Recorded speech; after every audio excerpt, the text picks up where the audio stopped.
Attention. Saviez-vous que même les plus pieux traversaient des phases où leur foi semblait s'éteindre? Le prophète Muhammad sallallahu alayhi wa sallam a prévenu ses compagnons, mais il leur a aussi laissé des paroles puissantes, des hadiths révélés, capables de transformer la fatigue en force et la lassitude en lumière. Reste bien jusqu'à la fin, car le 5e hadith est bouleversant. Il révèle que même ta fatigue, même tes moments de faiblesse, peuvent devenir des récompenses auprès d'Allah. Bismillahirrahmanirrahim. Assalamu alaikum wa rahmatullahi wa barakatuh, chers frères et sœurs. Qui n'a jamais ressenti une baisse de motivation? Une prière sans saveur, un cœur lourd, une foi qui semble s'éloigner. Mais rassure-toi, même les compagnons du prophète passaient par là. Et c'est pour eux et pour nous que ces hadiths ont été transmis. Ils sont comme des clés secrètes pour raviver la flamme intérieure. Et toi, as-tu déjà traversé ces moments où tu avais envie de tout abandonner? Le prophète sallallahu alayhi wa sallam a dit: Innamal a'malu binniyat wa innama likulli imri'in ma nawa. Les actes ne valent que par leurs intentions, et chacun sera rétribué selon son intention. Ce hadith fut révélé lorsqu'un homme émigra, non pas pour Allah, mais pour se marier. Le prophète sallallahu alayhi wa sallam rappela que c'est l'intention qui donne la valeur à l'acte. Application moderne. Quand tu vas travailler, si ton intention est de nourrir ta famille halal, c'est un acte d'adoration.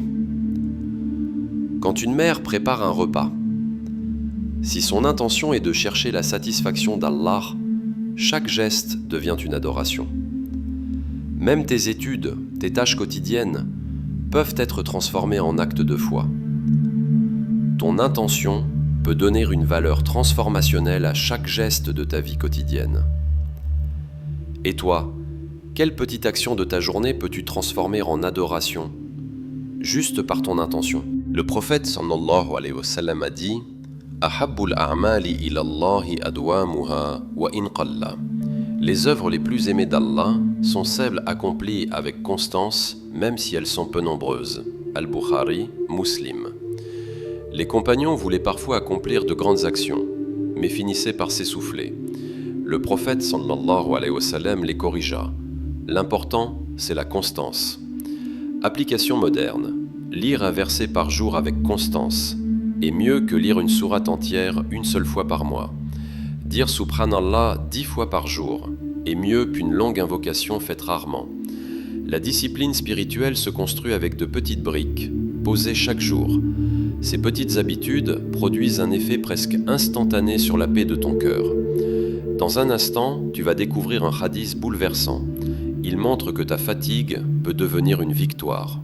Un compagnon vint au prophète sallallahu alayhi wa sallam et lui dit: Je faiblis parfois. Le prophète sallallahu alayhi wa sallam répondit par ce rappel: Wa'lam anna an-nasra ma'a as-sabr wa anna al-faraja ma'a al-karb wa anna ma'a al-usri yusra. Sache que la victoire accompagne la patience. Le soulagement accompagne la détresse. Et certes, après la difficulté vient la facilité. Ahmad. Ce hadith fut dit lors de moments de grande épreuve, quand les musulmans étaient persécutés. Le message est clair. La patience n'est pas de subir, mais de tenir fermement avec espoir. Application moderne. Quand tu ressens une lourdeur dans la prière, rappelle-toi que derrière chaque difficulté se cache une facilité qui approche. Un étudiant épuisé dans ses révisions, une personne malade, un croyant endetté, tous reçoivent un secours d'Allah après leur endurance. Ferme les yeux un instant, respire profondément et répète en silence: Inna ma'al usri yusra. Après la difficulté vient la facilité. Le prophète sallallahu alayhi wa sallam a dit: Kullukum khatta'un wa khayrul khatta'ina at-tawwabun. Tous les fils d'Adam commettent des erreurs, et les meilleurs de ceux qui commettent des erreurs sont ceux qui se repentent souvent. Ce hadith rappelait aux compagnons que l'erreur fait partie de la nature humaine. L'important n'est pas de ne jamais tomber, mais de toujours revenir. Application moderne. Si tu rates une prière, reviens immédiatement et reprends ton habitude. Si tu abandonnes un acte de bien, recommence, même petit. Allah aime plus ton retour sincère que ton illusion de perfection. Le prophète sallallahu alayhi wa sallam a dit « Ma yusibul muslima min nazabin wala wazabin wala hammin wala huznin wala la adhan wala ghammin hatta shawkatu yushakuha illa kaffarallahu biha min khatayahu » Aucun malheur n'atteint le musulman, ni fatigue, ni maladie, ni inquiétude, ni tristesse, ni nuisance, ni angoisse, même une épine qui le pique, sans qu'Allah n'efface par cela de ses péchés. Ce hadith fut un réconfort lors des moments les plus durs des compagnons.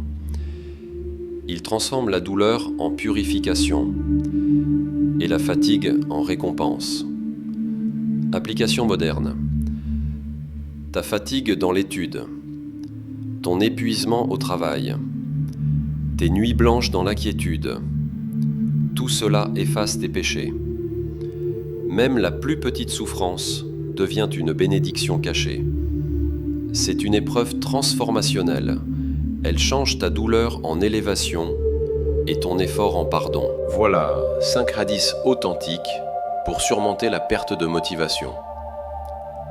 Ton intention, tes petites actions, ta patience, ton retour après l'erreur et même ta fatigue sont autant de preuves que ton chemin vers Allah est vivant. Dis en commentaire lequel de ces hadiths t'a le plus touché.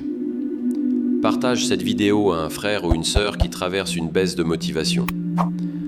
Abonne-toi, car la prochaine vidéo sera 7 versets quand tout va mal. Wassalamu alaikum wa rahmatullahi wa barakatuh.